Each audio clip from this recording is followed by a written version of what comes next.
Hi everybody and welcome to another 1/4 scale toy review. Today this is the first time I've had a look at a Mezco 1/4 scale figure. Big huge shout out to my boy Roland who hooked me up with this.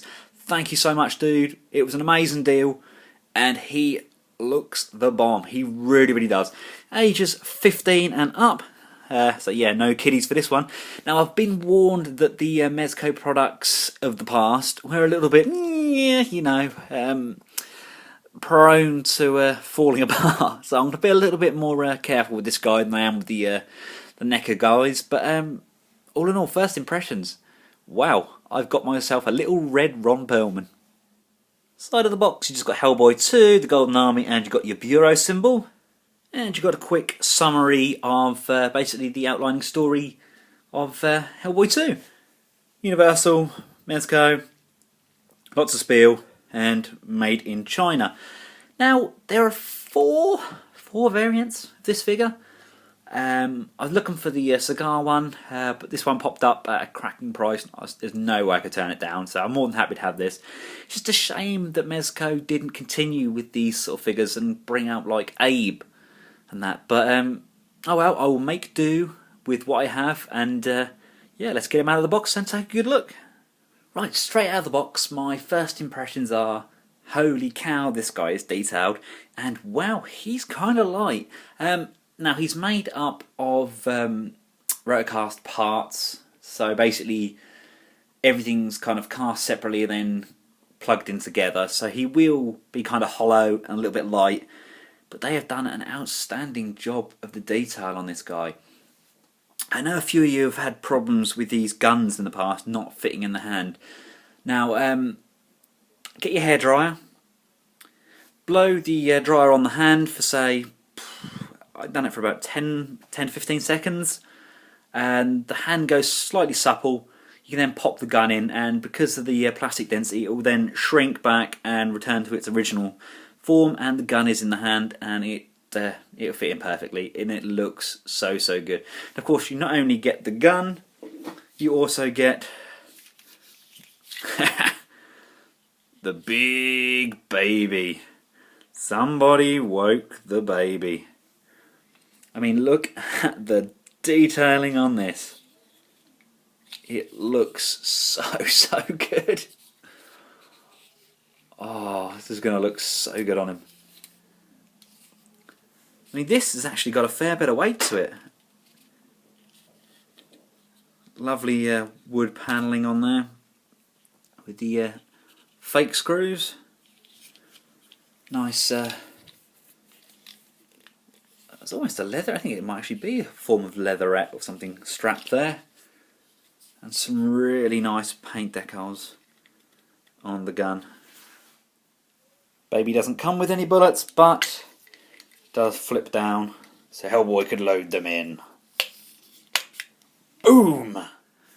Taking a closer look at the detail, I mean, they've got Ron Perlman's look there, down to a T. Now, I would like the version with the eyes facing forward, but I suppose these are more of a statue, and you just pose him so he's slightly tilted on. I love the even the worn effect around the horns where he's sawn them off. Really nice paint apps. Slight smearing on the top of the ear there, but I mean, this has been on display for a few years, and it's not brand new. Love the expression on this guy. Love how they've done the hair and the ponytail at the back there. He looks so good. Look at those eyes. Oh yeah, I'm Hellboy. Let's take a look at his clothes. Again, we've got this kind of faux leather on the top of the jacket. Again, very Action Man-ish style material there for the jacket, with the Bureau logo on the collar. Going down, you've got a nice t-shirt underneath, and you've got again this kind of leather effect material with his lucky skulls on there, and not reaching at his crotch. You've also got his lucky cross with his beads, and you've got a gun pouch, and going all the way down you've got these sculpted leather trousers, and down to the boots, which again are sculpted with some scuffs on there.